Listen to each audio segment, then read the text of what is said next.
Friends, दोस्तों, आप सबके स्वागत है। ये हमारा पांचवा दिन है फॉर स्वयं प्रभा लाइव टेलीकॉन्फ्रेंसिंग चैनल 20। और आप लोग सब यूट्यूब के माध्यम से भी इसको देख पा रहे हैं और यूट्यूब के माध्यम से आप इसको सवाल भी रखिएगा। ये हमारा 7वां बैच है, 7th बैच, और काफ़ी सारे टीचर्स इसमें आप सब ज्वाइन किए हैं। और आप लोगों से गुजारिश है कि आप थोड़ा स्वयं प्लेटफॉर्म में भी जाइएगा। स्वयं प्लेटफॉर्म में जाके डिस्कशन फोरम, प्रिंट, वीडियोज ये सब है, उसको डाउनलोड करिए, दोस्तों के सामने इसको सर्कुलेट करिए, अपने भी प्रिजर्व करके रखिए। बड़ा इंपॉर्टेंट रिसोर्सेस है, नेशनल एक्सपर्ट्स इसको कंट्रीब्यूट किए हैं, तो इनको भी रखिए डिस्कशन फोरम में। इसलिए कि डिस्कशन फोरम का 30% का टेस्ट आप देंगे और छठा दिन के बाद खुल जाएगा। 3 दिन आपको देंगे एडिशनल, 9th डे तक आप उसको एग्ज़ाम दे सकते हैं। और फाइनल एग्ज़ाम 70% का होगा, 35 मल्टीपल चॉइस क्वेश्चंस हैं। हमें सबको उम्मीद है आप इसको ज़रूर क्लियर करेंगे। और स्वयं के अंदर आप जाएंगे, प्लेटफॉर्म के अंदर जिसमें ये प्रोग्राम चल रहा है। ये तो स्वयं प्रभा कॉन्फ्रेंसिंग हो रही है जो स्वयं के साथ जुड़ा हुआ है, यूट्यूब के साथ भी जुड़ा हुआ है, आप दोनों से जुड़े हुए होंगे, तो वो स्वयं प्लेटफॉर्म में जाके आप इसको खींचिएगा। हमारे साथ आज एक national expert professor Sumitra Kukreti madam हैं, जो pro vice chancellor Indira Gandhi national open university हैं। तो मैडम के पास लगभग 35-40 साल की एक्सपीरियंस हैं। Basically madam education as well as English दोनों डिसिप्लिन को बिलोंग करती हैं। और एमएड और डीलिट उन्होंने महात्मा ज्योतिबा फुले रोहिलखंड यूनिवर्सिटी से लिया है, और एमफिल और PhD HNB Garhwal university Srinagar, मेरे ख्याल इस वक्त तो सेंट्रल यूनिवर्सिटी है, तो उनसे लिए हैं। Before joining IGNOU, madam has been teaching in Garhwal university Srinagar और GV Pant university of engineering and technology जो पंतनगर में है, और महात्मा ज्योतिबा फुले रोहिलखंड यूनिवर्सिटी, जहाँ से मैडम बेसिकली फाइनली बिलोंग करती है। She has been founder head of department of English Rohilkhand university, MPJ Rohilkhand university Bareilly, और 25 साल वहाँ रही हैं। और she has been also the visitor nominee and to the executive council of the central university Garhwal in Srinagar. She has been expert in various academic bodies of universities, especially State Public Service Commission and the other government organizations. Very important is that she has been an excellent researcher, writing books and research papers, more than 40 research papers that she has written in refereed national and international journals to her credit. And बहुत body के साथ madam specially UGC और ministry bodies के साथ madam जुड़ी हुई है। हाल ही में अब तो कुछ समय हो गया है, तो इसमें लगभग 50 करोड़ लेबर फोर्स, जिसको हम कहेंगे ऑन ऑर्गेनाइज सेक्टर में है, but they are the labour force working in the unorganised sector. उनके MOU के तहत all of these gradually they will also be trained in their respective discipline areas. और IGNOU उसको credit transfer के माध्यम से इसको हाथ में लिया है। बहुत बड़ा मुद्दा है। 50 करोड़ का मतलब 500 मिलियन ऑन ऑर्गेनाइज सेक्टर, उसमें ऑर्गेनाइज सेक्टर में भी हैं जिनके पास हायर क्वालिफिकेशंस नहीं है। तो madam is chairing that and also coordinating that project. Madam also coordinated the national curriculum framework, national deliberation जो IGNOU में हुआ है, और उसके बाद इमीडिएटली थोड़े दिन के बाद नेशनल करिकुलम फ्रेमवर्क जो एलिमेंट्री एजुकेशन, प्राइमरी एजुकेशन मंत्री जी ने, शिक्षा मंत्री जी ने उसको देश को सौंपा है। और उसकी सेकेंडरी, सीनियर सेकेंडरी, और उसकी जो और 3 हैं, teacher education, life long learning, adult education, उसकी नेशनल करिकुलम फ्रेमवर्क बन रही है। तो मैडम उसको भी कोऑर्डिनेट की थी। सो ज़्यादा टाइम ना लेते हुए आपके सभी की तरफ से मैडम प्रोफेसर कुकरेती मैडम का हम स्वागत करते हैं। तो मैडम आज एक मुद्दे पर, जो बड़ा अहम मुद्दा है नेशनल एजुकेशन पॉलिसी 2020 का, वो मुद्दा है access, equity, inclusion including disability. और आज जो मैडम चर्चा करेगी आपके सामने स्क्रीन पर है, आप देख पा रहे हैं, NEP 2020 equity and inclusion in higher education. तो इसी के साथ ही आपके सभी के तरफ से मैं आमंत्रण करता हूं madam professor Kukreti for about half an our she will discuss की ऑन दिस। और खास करके हिंदी में हमने गुजारिश की कि हिंदी में हमारा ज़्यादा श्रोता हैं, टीचर्स हैं, तो हिंदी में अच्छा रहता है। और साउथ में हमारा जो साथी है आप लगभग हिंदी समझ जाते हैं, यहाँ थोड़ा दिक्कत होता है इंग्लिश समझने के लिए, तो इसलिए ये हमने एक फॉर्मेट रखा है।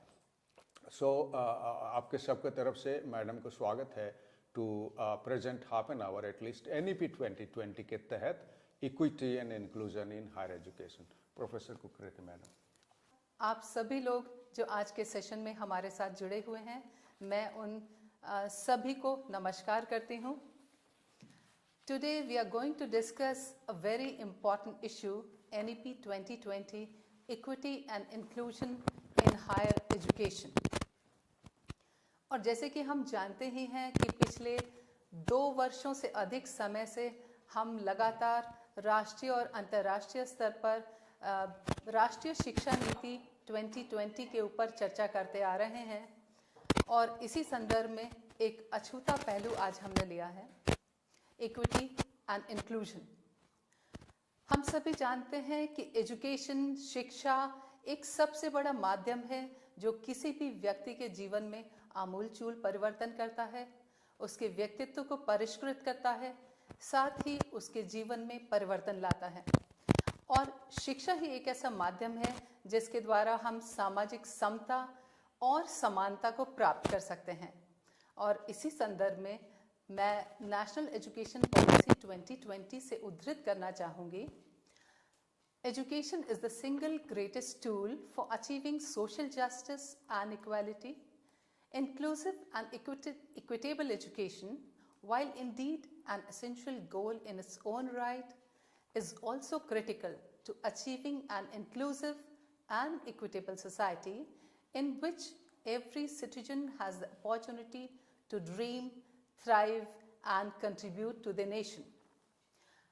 अब इसमें ये जानना जरूरी है कि ये हम इक्विटी एंड इंक्लूजन की बात शिक्षा व्यवस्था में पहली बार नहीं हुई है, बल्कि देश की स्वतंत्रता प्राप्ति के समय से ही देश ने इस दिशा में विभिन्न पॉलिसीज, कमिटीज, कमीशंस वगैरह आयोजित किए।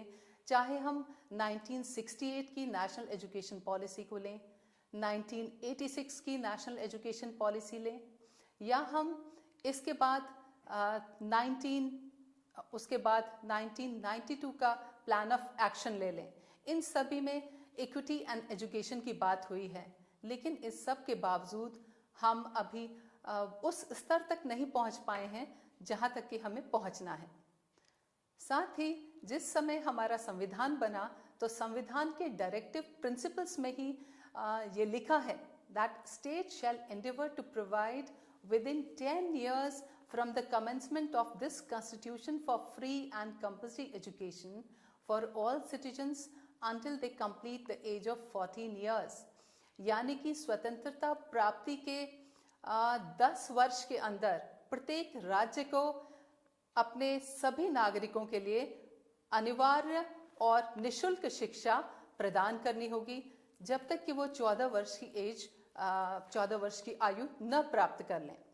इसी के साथ इसमें आगे आर्टिकल 46 जो डायरेक्टिव प्रिंसिपल्स का है, उसमें state policy in Indian constitution में ये साफ लिखा है कि इसमें राज्य को ही पूरा ये राज्य का काम होगा कि किस तरह से special care, educational interest, economic interest और विशेष तौर पर SC और ST के इन सभी इंटरेस्ट को प्रोटेक्ट करेगा, जिसमें एजुकेशनल इंटरेस्ट सबसे ऊपर होंगे और उनको विभिन्न तरह के सामाजिक इनजस्टिस से और हर प्रकार के एक्सप्लॉयटेशन से उनकी सुरक्षा करेगा।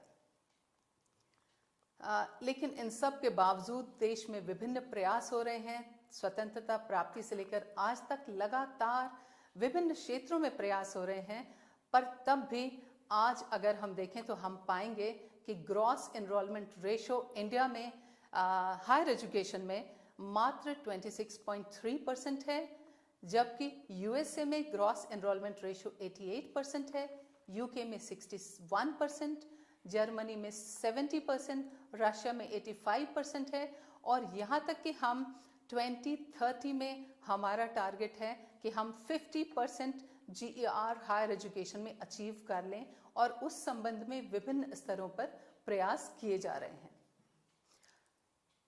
जैसे कि हम जानते हैं, इसी संदर्भ में नेशनल एजुकेशन पॉलिसी का एक मुख्य प्रायोरिटी है कि सभी को समान एजुकेशन के समान अवसर प्रदान करना, विशेष तौर पर जो समाज के वंचित वर्ग हैं उनको एजुकेशन के समान अधिकार प्रदान करना।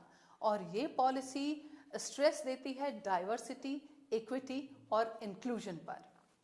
अब इस संदर्भ में अगर हम बात करें तो diversity is all about differences and equity is about providing equal access and inclusion is about fostering a sense of empowerment among people.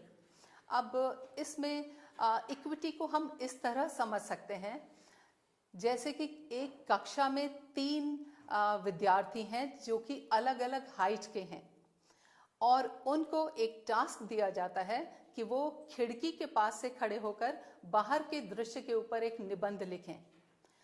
अब चूंकि उनमें से 2 बच्चे जिनकी हाइट ऊंची है वो बाहर का दृश्य आराम से देखकर बहुत अच्छे से उस निबंध को लिख सकते हैं, लेकिन एक बालक जो उचक कर भी उस खिड़की तक नहीं पहुंच पाता, उसके लिए किसी भी तरह ये संभव नहीं होगा कि वो खिड़की के बाहर के दृश्य को वर्णन करे।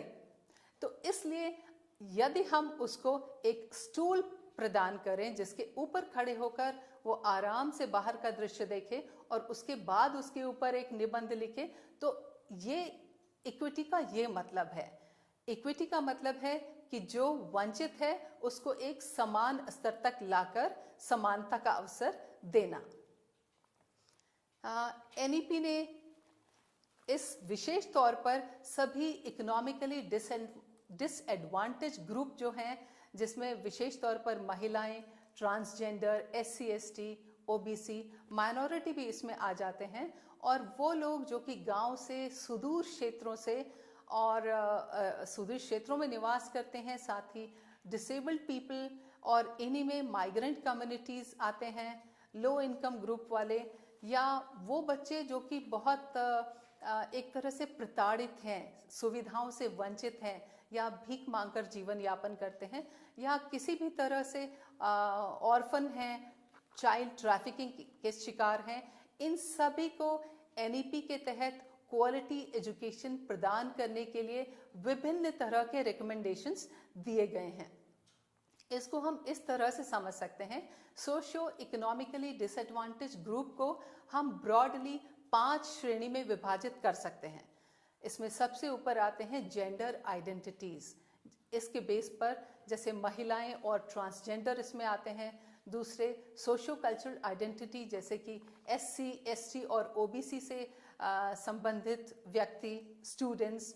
ज्योग्राफिकल आइडेंटिटी, इसमें गांव, सुदूर क्षेत्रों में रहने वाले और रिमोट डिस्ट्रिक्ट्स में रहने वाले छात्र जो कि मूलभूत सुविधाओं से वंचित हैं और किसी भी प्रकार उनको वो सुविधाएं प्राप्त नहीं है जो कि बड़े शहरों में या मेट्रोस में रहने वालों को प्राप्त हैं। साथ में इसमें डिसेबिलिटी, विकलांग, या विकलांग is not a very suitable term, persons with disability, और जिसमें लर्निंग डिसेबिलिटी भी शामिल है। तो ऐसे कोई भी व्यक्ति, तो साथ में दूसरे व्यक्ति जो कि विभिन्न प्रकार के बुरे सोशो इकोनॉमिक कंडीशन से गुजर रहे हैं, जैसे लो इनकम ग्रुप वाले लोग, या बच्चे जो बहुत अच्छी सुविधाएं जिनको प्राप्त नहीं होती, और चाइल्ड ट्रैफिकिंग, या जो ट्रैफिकिंग के विक्टिम्स हैं उनके बच्चे, चाइल्ड बेगर्स वगैरह सब इस श्रेणी में आ जाते हैं। अगर हम बात करें तो पूरी देश की हायर एजुकेशन में जो इनरोलमेंट है उसमें इन लोगों का सोशली इकोनॉमिकली बैकवर्ड ग्रुप्स का जो शेयर है वो बहुत कम है। SC चिल्ड्रन प्राइमरी लेवल पर अगर हम देखें तो मात्र 19.6% लोग SC स्टूडेंट्स हायर एजुकेशन तक पहुंच पाते हैं, और इसी में जब वो हायर सेकेंडरी लेवल पर जाते हैं तो उनका प्रतिशत घटकर मात्र 17.3% रह जाता है। शेड्यूल्ड ट्राइब्स की स्थिति और ज़्यादा खराब है, जो कि प्राइमरी लेवल पर मात्र 10.6% स्टूडेंट्स शिक्षा ग्रहण करते हैं, और यही शेड्यूल्ड ट्राइब स्टूडेंट्स जब हायर एजुकेशन में जाते हैं तो उनकी संख्या घटकर 6.8% रह जाती है। और इसी श्रेणी में डिफरेंटली एबल्ड या जो विशिष्ट श्रेणी के बालक हैं वो सिर्फ, जबकि वो हमारी देश की जनसंख्या का 4% विद्यार्थी किसी न किसी प्रकार की विकलांगता से ग्रस्त है, जिसमें कि 2.2% ऐसे हैं जो कि जिनकी बेंचमार्क डिसेबिलिटी जिनमें है, लेकिन उनमें से मात्र आधा 1.1% छात्र ही प्राइमरी शिक्षा ग्रहण करते हैं और हायर एजुकेशन में इनका प्रतिशत 0.25% हो जाता है, जो कि बहुत बहुत शोचनीय है। तो इसी सारे मुद्दों को लेकर, इन्हीं सब चीज़ों को लेकर एनईपी में एक विस्तृत चर्चा की गई है, विस्तृत रिकमेंडेशंस की गई हैं। और इस संदर्भ में अगर हम देखें तो बहुत सारे कारण हैं जो हमारे सामने आते हैं, और इन फैक्टर्स में एक मुख्य फैक्टर है कि क्वालिटी स्कूल्स का न होना, गरीबी बहुत बड़ा कारण है, बहुत सारे सामाजिक रीति रिवाज और भाषा भी एक बहुत बड़े रूप में बाधक सिद्ध हुई है। ताकि यदि हम भाषा के एक बंधन को तोड़ पाएं, अगर हम लोकल भाषा में, रीजनल भाषा में या हिंदी में शिक्षा दे पाएं, तो शायद इनका प्रतिशत कहीं आगे बढ़ जाएगा। इसी तरह हम देखते हैं कि ट्राइबल कम्युनिटी से जो बच्चे आते हैं उनको भी इसी तरह की परेशानियों का सामना करना पड़ता है। बहुत सारे हिस्टोरिकल और ज्योग्राफिकल फैक्टर्स उसके लिए जिम्मेवार हैं।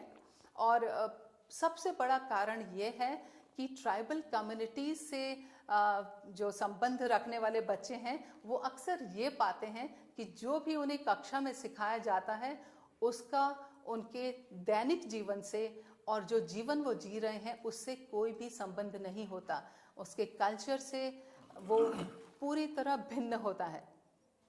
और ये सारे फैक्टर्स इनको रेगुलरली शिक्षा ग्रहण करने से रोकते हैं।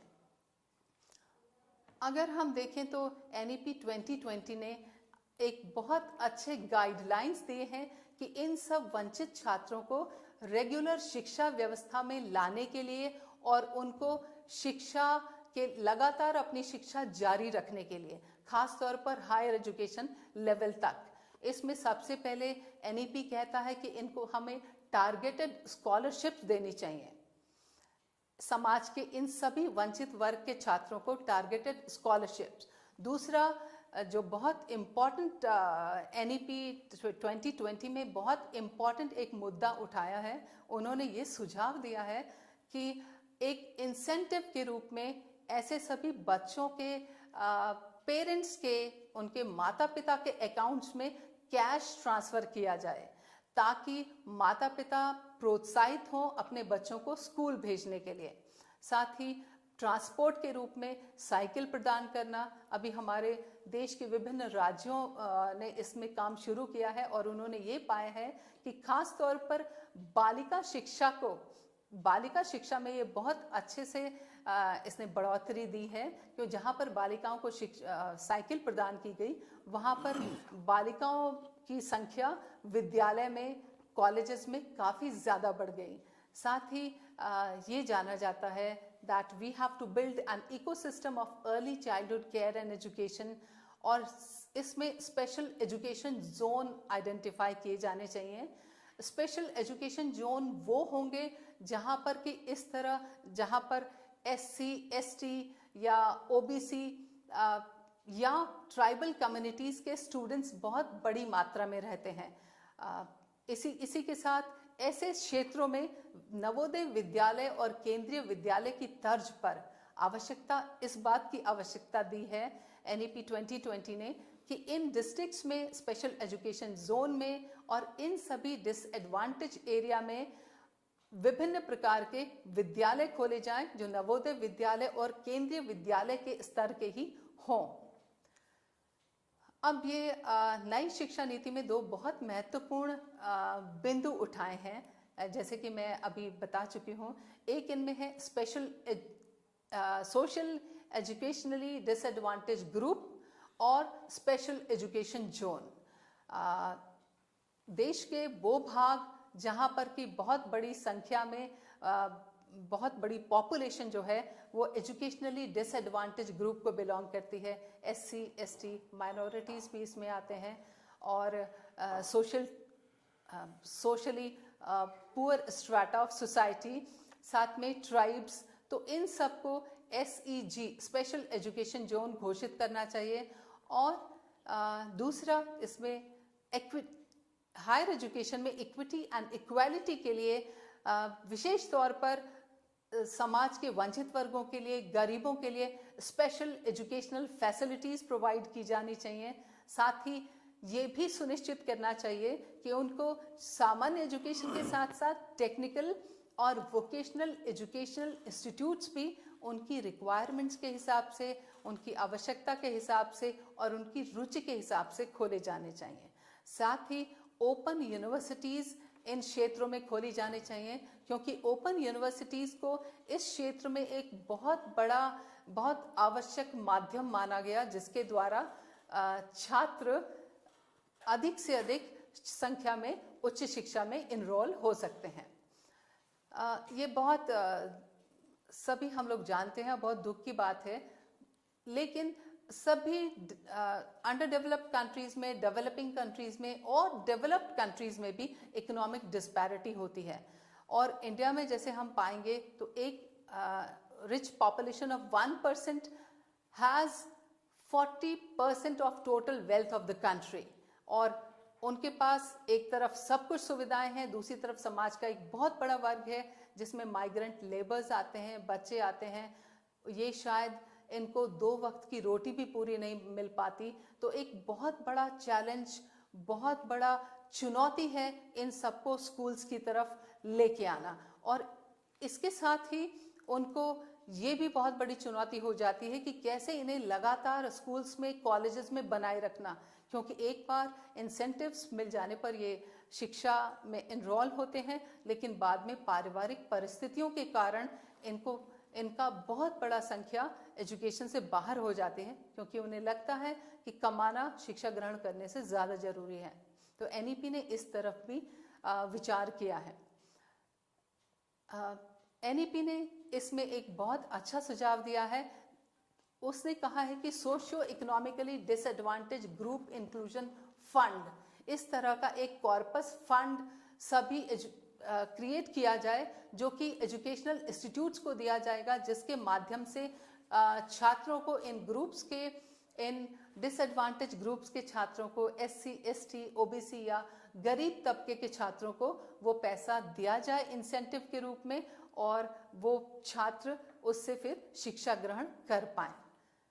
साथ में जैसे बहुत सारे स्पेशल प्रोविजन SC ST और OBC के लिए किए गए हैं, जैसे खास तौर पे उनके लिए शेड्यूल्ड ट्राइब के स्टूडेंट्स के लिए फ्री हॉस्टल की फैसिलिटी होनी चाहिए, और साथ में उनको जो शिक्षा का माध्यम है वो अंग्रेजी में ना होकर लोकल लैंग्वेज में हो, मदर टंग में हो, तो शायद उनको शिक्षा में लाना कहीं ज़्यादा आसान पड़ेगा। और साथ ही राष्ट्रीय शिक्षा नीति ये भी कहती है कि ऐसे क्षेत्रों में जहाँ शेड्यूल्ड ट्राइब्स ज़्यादा संख्या में रहते हैं, वहाँ पर टीचर्स के, शिक्षकों के अपॉइंटमेंट में भी उन शिक्षकों को वरीयता देनी चाहिए जो वहाँ की लोकल लैंग्वेज या ट्राइबल लैंग्वेज से परिचित हों। हमारे समाज की एक बहुत बड़ी सच्चाई जेंडर डिस्पैरिटी भी है, और हम देखते हैं कि हर क्षेत्र में खास तौर पर शिक्षा के क्षेत्र में ये जेंडर डिस्पैरिटी काफ़ी है। हालांकि खुश की बात यह है कि पिछले कुछ अरसे में हमने देखा है कि ये जेंडर डिस्पैरिटी धीरे धीरे कम हो रही है। इसकी गति कम है, लेकिन ये कम हो रही है। और हम ये भी जानते हैं कि समाज का लगभग आधा सोशो इकोनॉमिक डिसएडवांटेज ग्रुप ये जो है महिलाएं हैं। तो इसलिए महिलाओं को विशेष प्रोत्साहन देने के लिए इस राष्ट्रीय शिक्षा नीति में बात की है, और उन्होंने इसी तरह एक जेंडर इंक्लूजन फंड को क्रिएट करने की बात की है, ताकि जिससे हम महिलाओं का एजुकेशनल एक्सेस, एनरोलमेंट इत्यादि बढ़ाया जा सके।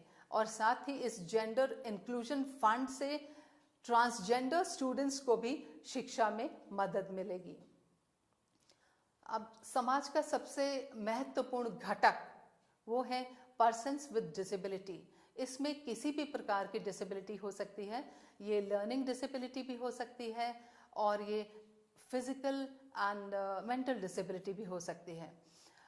तो NEP 2020 में इसके लिए स्पेशल प्रोविजंस बनाए गए हैं और जैसे कि मैं अभी बता चुकी हूँ कि हमारे पास समाज में लगभग 2.2% जनसंख्या ऐसी है जो कि विशेष प्रकार के बेंचमार्क डिसेबिलिटीज़ यानी 40% से ज़्यादा उनमें विकलांगता है और जिस कारण उनके लिए स्पेशल असिस्टेंस, स्पेशल सुविधाओं की आवश्यकता पड़ती है। ये सबसे बड़ी खुशी की बात है कि इस NEP 2020 ने, राष्ट्रीय शिक्षा नीति ने, जो RPWD एक्ट है, rights for persons with disability act 2016, ये डिसेबल्ड स्टूडेंट्स के लिए, डिसेबल्ड व्यक्तियों के हित में बनाई गई एक सबसे बड़ा एक्ट है। तो उसके सभी प्रावधानों को बिना किसी परिवर्तन के राष्ट्रीय शिक्षा नीति में स्वीकार किया गया है।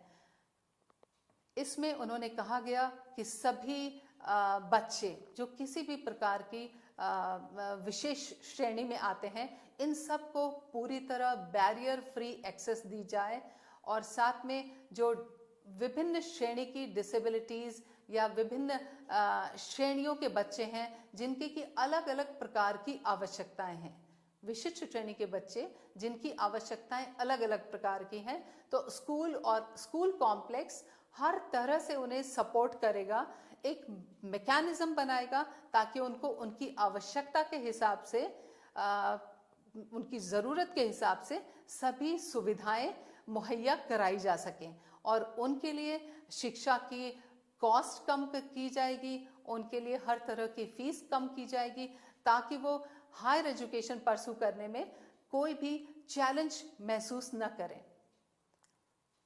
इसी साथ में हम देखते हैं कि NEP 2020 ने ये भी बोला है, एम्फेसिस दिया है कि जब नेशनल करिकुलम फ्रेमवर्क बनाया जाएगा तो उस समय NCERT ये इंश्योर करेगा कि वो पूरी तरह जितने भी एक्सपर्ट बॉडीज हैं जो national institute of department of empowerment for persons with disability इस क्षेत्र में जो भी काम कर रहे हैं उन सब से सुझाव लेकर, उन सब के कंसल्टेंट से ये नेशनल करिकुलम फ्रेमवर्क उनके लिए बनाया जाएगा। ये एक बहुत अच्छी बात है जिस क्षेत्र में राष्ट्रीय शिक्षा नीति 2020 ने ध्यान दिया है और इस बारे में बिल्कुल क्लियर दिशा निर्देश दिए हैं।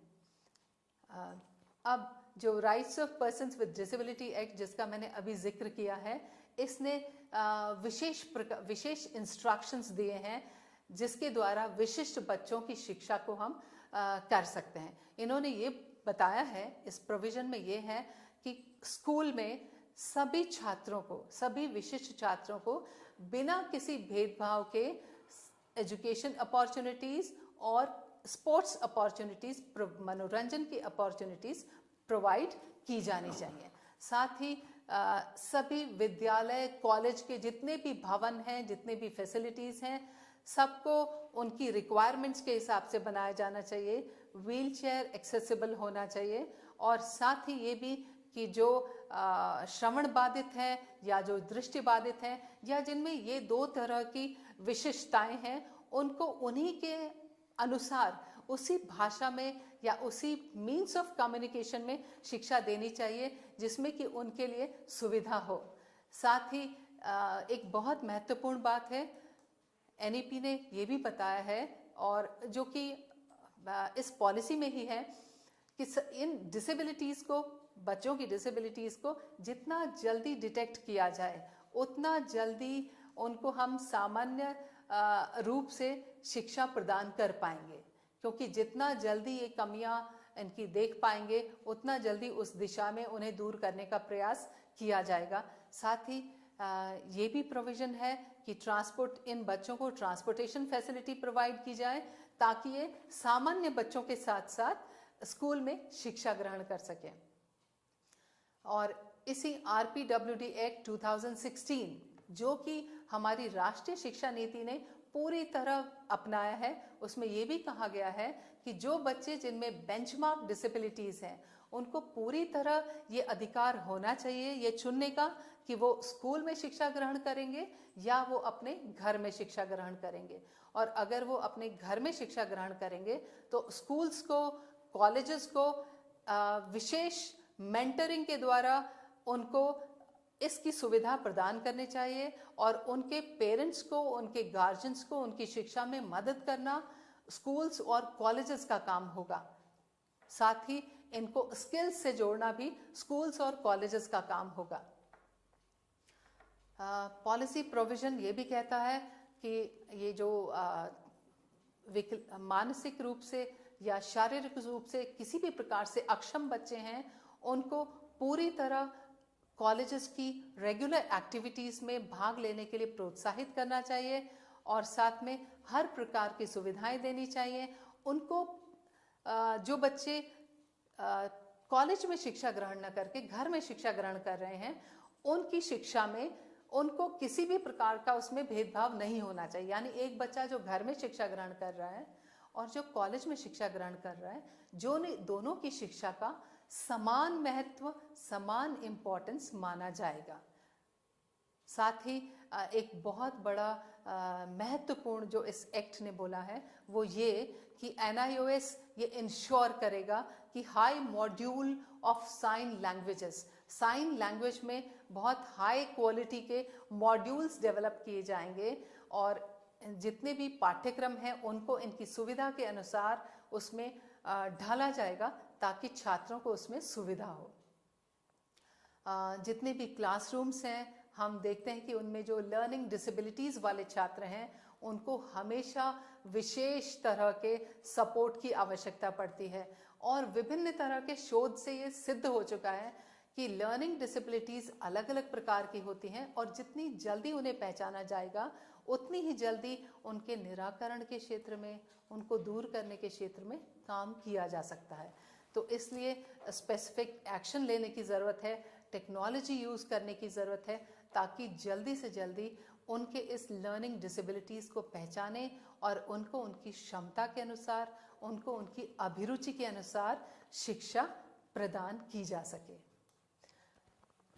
साथ ही ये भी बहुत इम्पॉर्टेंट है कि इन बच्चों को जो शिक्षक शिक्षा देते हैं उन सभी शिक्षकों के लिए मूल रूप में ये अनिवार्य होना चाहिए कि उनको ये पता हो कि विशिष्ट श्रेणी के बालकों को, विशिष्ट श्रेणी के छात्रों को किस तरह से शिक्षा देनी है और उनमें इस तरह के ग्रुप्स के लिए सेंसिटिविटी पैदा करनी होगी और सभी शिक्षकों में जेंडर सेंसिटिविटी पैदा करनी होगी ताकि वो जेंडर सेंसिटिविटी के द्वारा और इस तरह के स्पेशल चिल्ड्रन के लिए सेंसिटिव हों और इनकी शिक्षा को बहुत अच्छी तरह से हैंडल कर पाएं।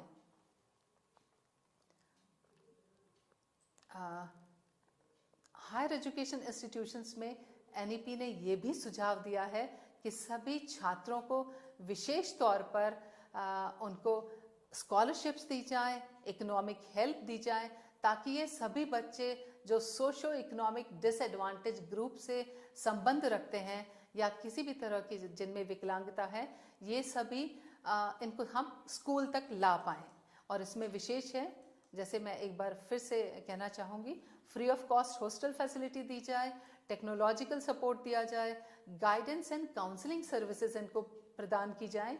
साथ ही ये सुनिश्चित किया जाए कि स्कूल्स में, कॉलेजेस में किसी भी प्रकार का कोई हैरेसमेंट इनको ना हो, क्योंकि ये एक बहुत महत्वपूर्ण चीज़ है। बहुत सारे स्टूडेंट्स वास्तव में इसी वजह से स्कूल्स और कॉलेजेस से जी चुराने लगते हैं जब उन्हें किसी भी प्रकार का हैरेसमेंट या टॉर्चर या उनको उनकी विकलांगता के बारे में, उनकी गरीबी के बारे में कॉन्शियस किया जाता है। साथ ही इसमें आवश्यक ये है कि बहुत अधिक कोर्सेज और प्रोग्राम्स भारतीय भाषाओं में और हिंदी और अंग्रेज़ी दोनों भाषाओं में डेवलप किए जाएं, विकसित किए जाएं। बिल्डिंग्स और फैसिलिटीज़ व्हील चेयर एक्सेसिबल हो और उन स्टूडेंट्स के लिए जो कि डिसएडवांटेज बैकग्राउंड से आते हैं या डिसएडवांटेज एजुकेशनल बैकग्राउंड से आते हैं, भले ही वो किसी भी वर्ग के हों, उन सब के लिए ब्रिज कोर्स स्टार्ट किया जाए।